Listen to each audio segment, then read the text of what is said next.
I don't recall who had given the analogy of trying to hold an air balloon underwater. There's always a point where the balloon will kind of jump out of the water, right? You can't hold it very long. So when I was preparing our interview, I went back to see, your older interventions, and I saw one you gave to this morning, where you were invited to talk about children in need of seeing diverse superheroes, which I thought was So amazing. important. I was like you, I was like, we need representation, these kids need to see themselves. And then, it ended up being this horrible conversation with this weight loss guru. I didn't even know who he was, that kept, saying, but what about health? But what are you talking about? And you kept saying, well, you have to think of the privileges of the person. Like, it's not just about what they eat or how they move. And he just couldn't take it. And even the two presenters, of this morning were really shocked by what you were saying. I'm just curious, what would be your advice? Because I know a lot of the people we support in recovery, they end up in that situation a lot of the time where they have to talk to their family members saying, turns out I'm not eating enough and I do too much exercise. And people will say, but come on, this is so healthy what you were doing. Why are you eating all this? Why chocolate again? I mean, this is only, it's not healthy. And so when you end up in that situation, how do you kind of ground yourself? Because it's really infuriating. So my first piece of advice is never go on This Morning. I just want to point out that was a very calculated, measured decision on my part. I'm very lucky that one of my oldest friends works in PR and has worked in PR for many years. And when I was offered to do the This Morning piece, I went to him and I went, what do you think? And he went, this is how it's going to go. Are you ready? And he said, you can go one of two ways. You could either try and be demure. This was before demure was thing. It was a thing. Either be demure. And I looked at him and went, are you crazy? I can't be demure. And he went, oh, just be controversial. And I went, all right, I'll be controversial. And he said, you're going to get a lot of crap for it. And I said, that's fine. I don't mind getting crap for it. And to be fair, I did get a lot of crap for it. There was one particular fitness professional on Instagram who's very, very popular with the ladies. His name is James Smith. And he superimposed a picture of me over his groin area and called me a moron and made all sorts of really negative comments about me. He superimposed me over his that's groin. gross. So he'd been doing squats. That's gross. And it's just a picture of me in the groin area. I was like, that in itself is offensive, James Smith. But it was the best thing that happened to me because no one had heard of me before then. And then all of a sudden people were like, who's this outrageous doctor? And it caused a lot of chaos. Now, I have learned some things from that. Now, I think it was a necessary... It was a calculated step. Would I do it again? I don't know. But it did a lot for me in the end. What is it they say about bad publicity being any publicity is good publicity, or yada, yada, yada. It got people to notice me. And still to this day, people will watch that video on YouTube. They will come at me and they will be, I've grown a lot since then. I'm also much more confident because I know a lot more stuff now than I did then. But one of the things that I've realized was that a situation like that, where a family member is saying, or anyone is saying, what are you doing? Or is questioning or judging your eating. If you're being judged, if there is a fear of judgment, if there's shame, if there's embarrassment, if there's guilt, if there's the fear of rejection, the fear of abandonment, all of these things, it sets up a conflict within us, right? We are all of a sudden in a place of conflict. And when we're in a place of conflict, whether the other person realizes what they're doing or not, sometimes they don't realize what they're doing. They think they're doing it in our best interest. It doesn't matter. The conflict exists. And we tend to approach conflict in the same way. Oftentimes it's the same way. So we either avoid it altogether, or we become very accommodating, or we become a bit sort of combative and aggressive or passive aggressive. We haven't really learned, I don't think, how to handle conflict. And I put my hands up and say I often become combative. And that takes me back to my childhood and trauma and stuff I talk to with my therapist on a weekly basis. But avoiding conflict might look like just kind of taking ourselves out of the conversation, ignoring the text messages, ignoring the messages, just shutting down. Accommodating is what we will often do. We just kind of go, yes, you're right, I'm sorry. Or we hide what we're eating. So we eat in secret so people don't see us. And that is not great if you're an eating disorder recovery. You don't want to be secretly eating, even if you're eating food. It doesn't matter. Just don't do it in secret. And so, we do things that are not healthy. You will always devolve into something ugly and unpleasant. I think for me, and I am no expert, but I think the best way to handle it is, first of all, to be prepared and to have Mm-hmm. boundaries. And, oftentimes, especially if it's with people that you need to be really clear with them. Look, talking about my eating is off the table. I'm in recovery. We don't talk about it. That is the rule. That is the boundary. It is a very clear, it is a very Yeah. firm boundary. Maybe over time, I'll be able to be more flexible, but right now, no way. This is the rule. You don't break it. And I remember doing this a long time ago with my mother. And I remember saying to her, if you ever want to speak to me again, you will never mention my weight ever again. Mm-hmm. And I said it to her face. I was in my 20s. In fact, I think possibly I had children. And I think I may have even said, you won't see your grandchildren. I think I really pushed the button. And she Mm-hmm. never did. To her credit, she never mentioned my weight again. And I was grateful. She occasionally pulled the face, but that was the worst. And just one look from me and she'd stop. It was a clear boundary that we Yeah. never explored. That was it. She just didn't Mm-hmm. do it. And so I think it's really helpful to have these boundaries in place, especially with people you love. If you Yeah. love me and you respect me and you want me to recover, you just won't talk about it at all, ever. I don't want to hear your opinion. But also, these things will arise anyway. Conflicts will arise. And in fact, I just, by the way, had a massive go at someone on Instagram today. So, as I said, I'm not always great at this. Sometimes I'm combative. And I will say that sometimes avoidance is the best thing to do. Sometimes Yep. that's the safest thing for you to do. Sometimes being accommodating is the only way that you can get out of a tricky situation. Sometimes you do have to be assertive, stand your ground, and you have to talk back or fight back. Sometimes you do. But where possible, you want to handle the conflict. And the way to handle conflict is for you to be heard. You Mm-hmm. need to be heard. And so talk from the heart. When you say that to me, it really hurts me. When you say that to me, it triggers this response. When you do this, this happens. Or Mm-hmm. even, I feel this, I feel that, I am afraid of this. You start using terms like that and you just really just express really your needs. Is very vulnerable. It's not easy. Perhaps you have to practice in front of a mirror, and perhaps you need to practice certain phrases over and over again so that you can use them. You can just whip them out whenever you want to. But when you make it very clear to somebody that actually these are my needs, these are my boundaries, generally people will back off.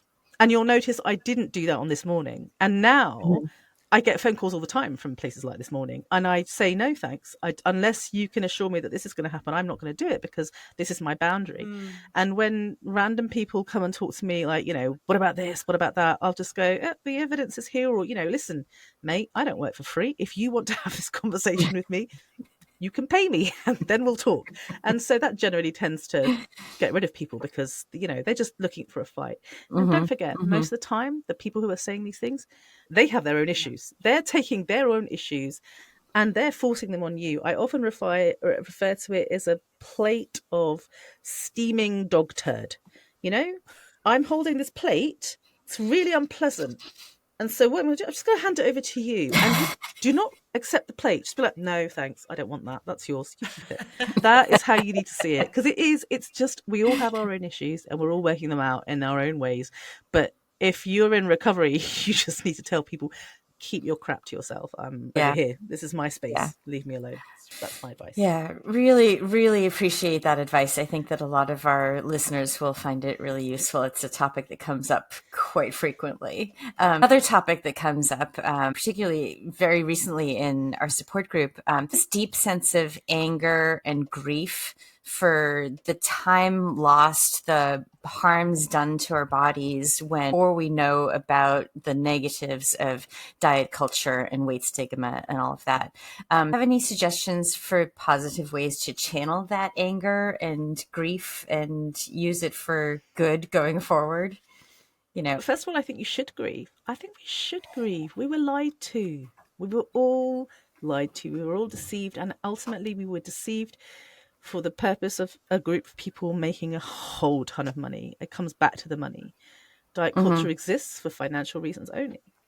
And even like when we talk about food now, and you trace back sort of even food in of itself, once upon a time, it was a resource that we use to nourish ourselves. Food's become a commodity. People are making money off food. And that's a Mm-hmm. Yeah. problem. It's been a problem for a really long time. We've been lied to. and we've been harmed, and there are certain groups of people in society that continue to cause harm and will continue to cause harm, and we get to be upset about that, angry, and also all the other stages of grief. Like, we can be in shock, we can be in denial, and the bargaining thing happens, right? The bargaining thing definitely happens. I think a lot of us are left with this residual anger that we can't quite let go of. And there's also a lot of what ifs. What if I hadn't done this? What if I hadn't done that? What if I didn't listen to that person? What if I hadn't met that person? I mean, I fixed that by going to therapy for years. I'm not saying that's the solution, because therapy isn't always a solution. That's how I handled it. But we should be angry. If there comes a point in time when you just feel like, okay, the anger is not helpful. It's not helpful to me. I'm not, because I think that's what happens. It stops us from progressing, doesn't it? Yeah. We have to make peace, as you do in grief, is that eventually you make peace with it. And that takes time. And that involves things getting a bit ugly, and probably talking about it helps. It doesn't have to be to a therapist, it can be to anyone. Talking about it, being in community with other people that understand, really important, I think. Yeah. And, the world around us is, it's hard not to be angry, just because look around you. But I think there are ways that we can make a really positive impact on society. And I think it really does begin in small communities. It doesn't have to be this big thing that we do online and make a big deal. It's not about huge campaigns. It's about influencing the people around us. Like, you could just change one doctor's opinion. That could have the ripple effects. So, if one day you want to have a go at educating your doctor, that's a possibility. I can show you how to do that. Be part of a community, get involved in fat justice. And you don't have to be fat to be involved in fat justice, by the way. Anyone can be involved in justice. Campaigning for better eating disorder services, etc. I think a lot of us that go through trauma often end up on the other side of trauma. Once we've healed from that trauma, we'll often try to help others to get through that trauma. And I think that's part of the healing process. So, like, you have sponsors in AA, eventually you end up being a sponsor. You might end up being the eating disorder sponsor to someone else. And I think that's really healing. But yeah, I think we have to experience the anger. I think it's important that we do, but also that we don't allow the anger to stop us from progressing forward. And at some point in time, we have to make peace. And God, if I knew how to do that, I'd be very rich. I would have sold it. I'd have sold a book and I would have made a lot of money. But I don't think there is a right way to do that. It's difficult. Yeah. Of course. And so, talking about doctors, and I know you spend a lot of your time educating them to be more weight inclusive.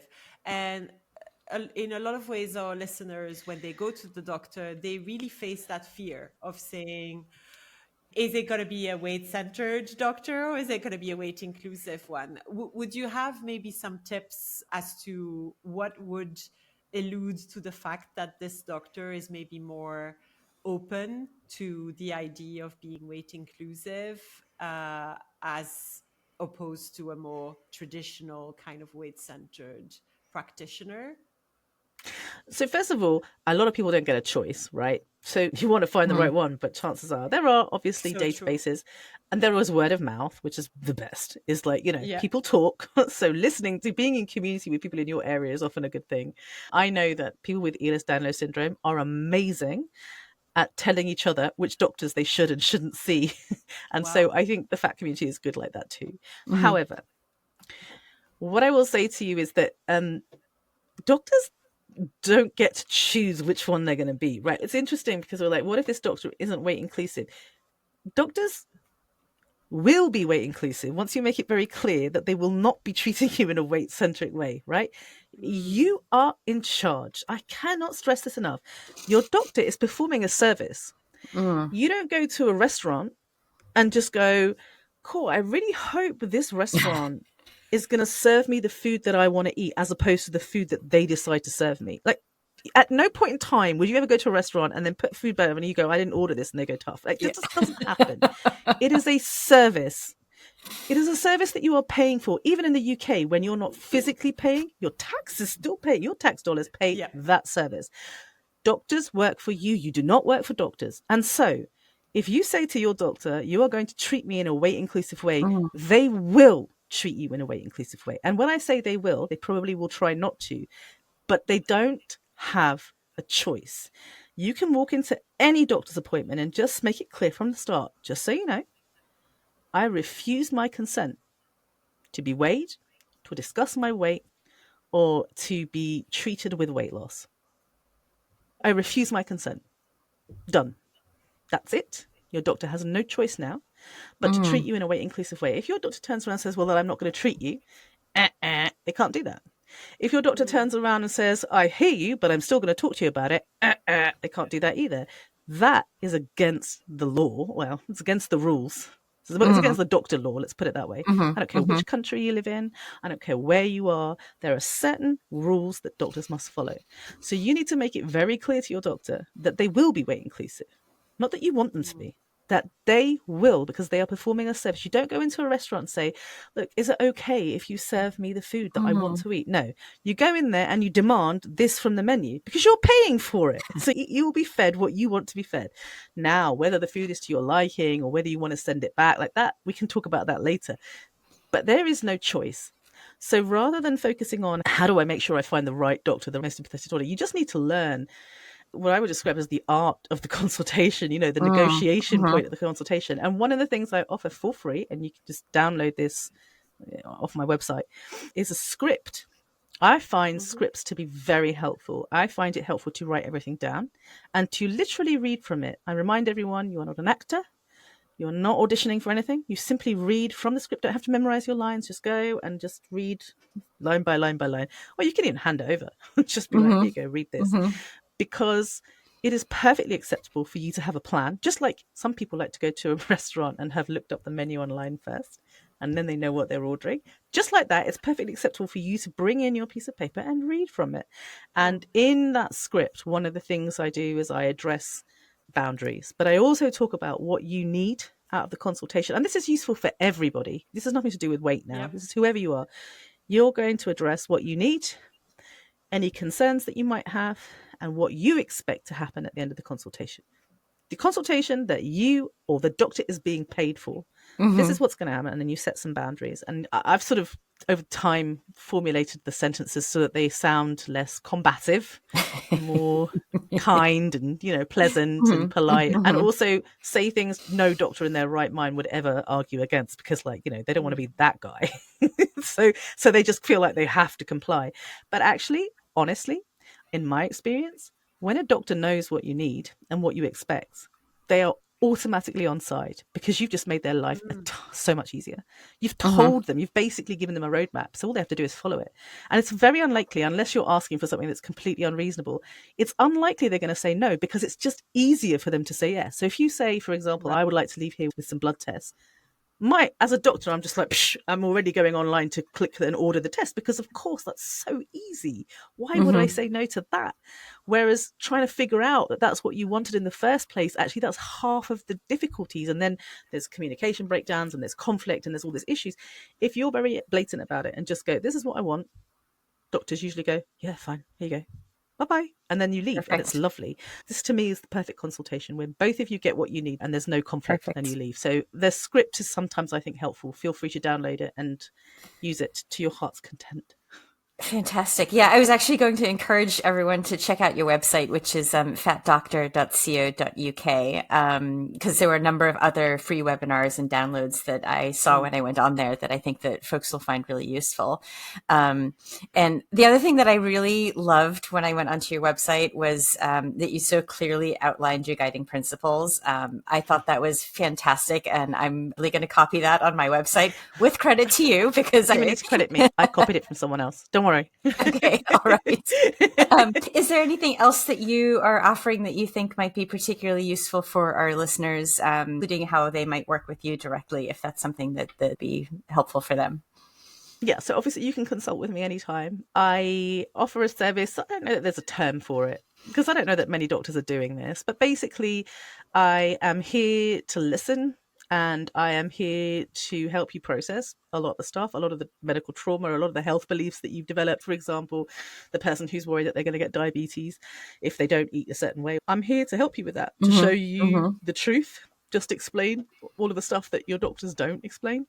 So I'm here to work through all of that with you, to help you to get from where you are right now to where you want to be from a health perspective. And I'm here to offer help with diagnosis, suggestions for treatment, etc., etc. But because I wouldn't be your primary physician, I have opted out of doing that now. primarily so that I can work around the world, because now I get to consult with people anywhere in the world. I've got clients in the UAE. We've got loads of clients in the States. I've got clients everywhere.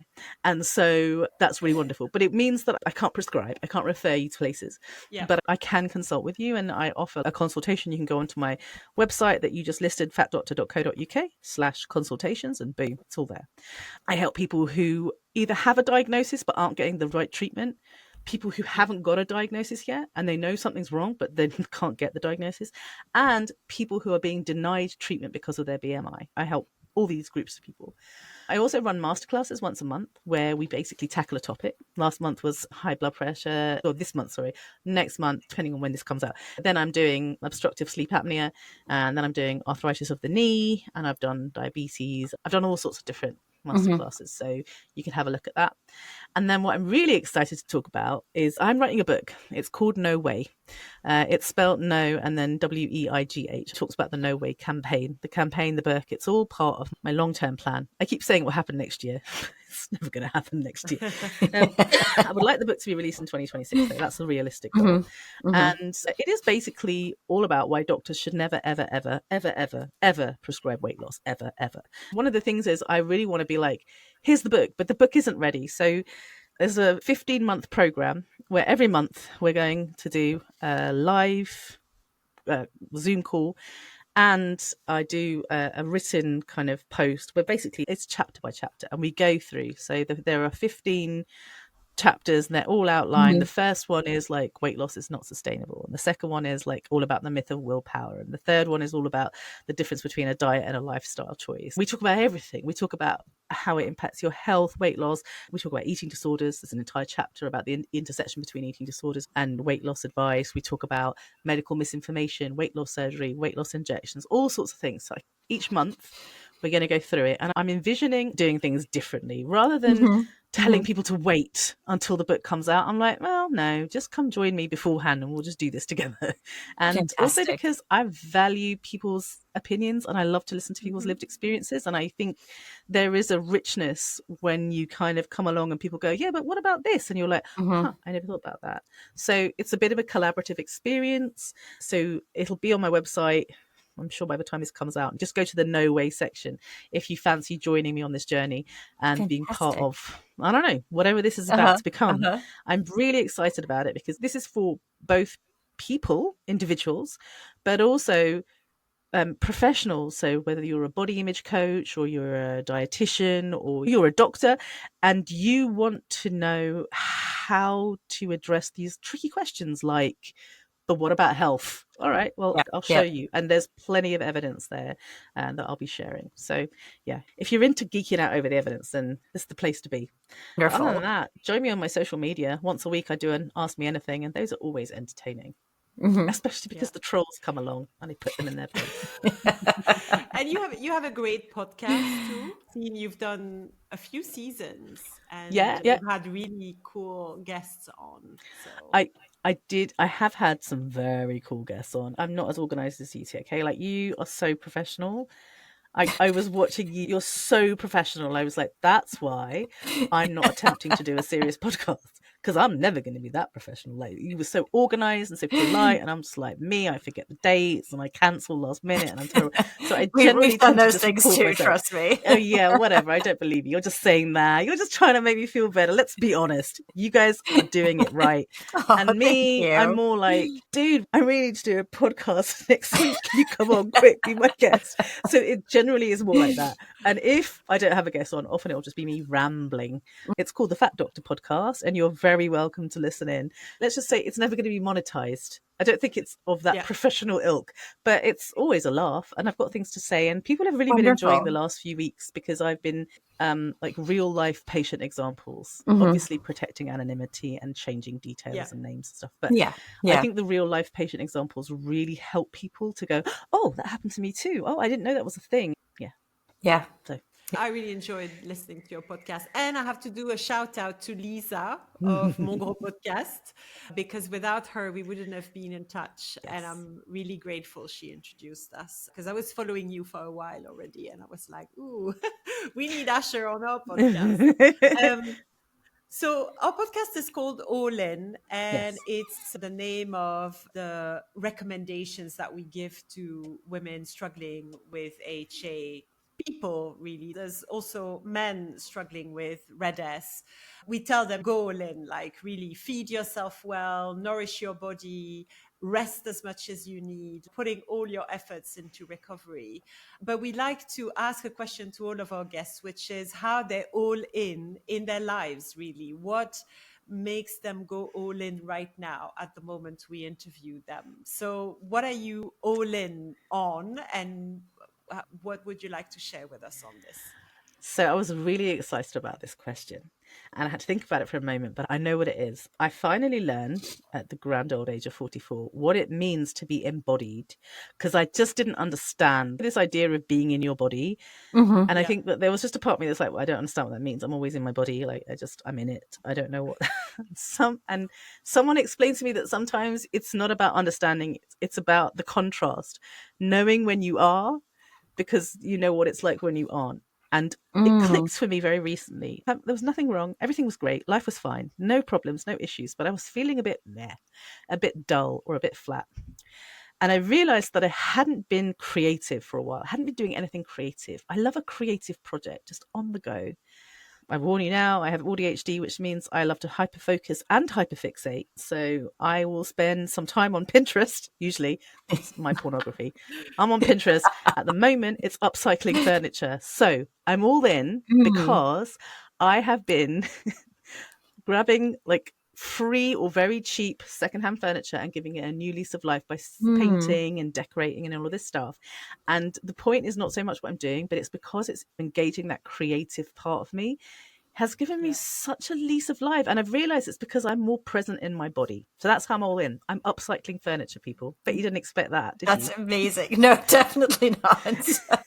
Yeah, we use actually creativity as well to really come out of just the fixation on what should I eat, how much I weigh, like what. So creativity, playing, which I think creativity goes hand in hand with. Yes. It's really, really healing as well. Yes. And I'm so happy that you found this place where you feel really embodied, because this is really where things happen, and in a positive way. So that's an amazing answer. We didn't have that one before, but we love it. I feel very original now. Thank you very much. You're welcome. So thanks again, Dr. Asher Larmie, for being with us and for all this amazing advice that you share with so many people. And we're really behind you. So, you know, anything you need from us, also any shout outs you want us to do, we would love to support you. So that's so amazing. Thank you again. Thank you for having me. This has been so much fun. Thank you so much. Enjoyed it. Thank you. Bye-bye. One thing that always strikes me is how different each person's all-in journey is. As I often say, there are many paths to HA and many paths out of it. Your journey is unique. That is so true.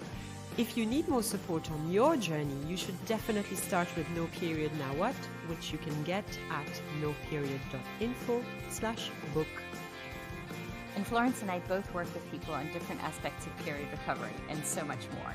If you'd like more personalized advice and attention, you can go to noperiod.info/appointments to schedule a time to speak with me on fixing issues underlying missing periods, blood work, diagnosis, and lots more.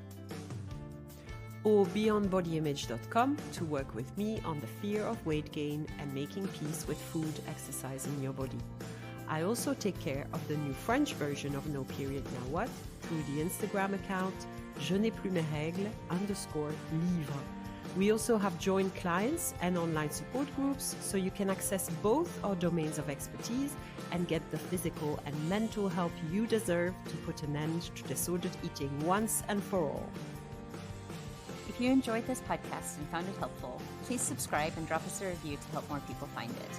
Also, join our online recovery community at noperiod.info/support in English and noperiod.info/communique in French, and let us know how All In is going for you. All In is not just about period recovery, it's about getting your life back. See you in 2 weeks.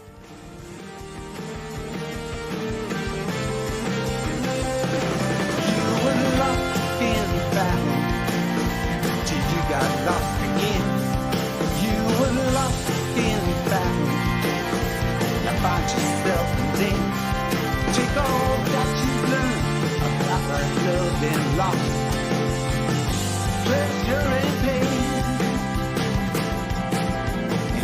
get lost, never get lost again.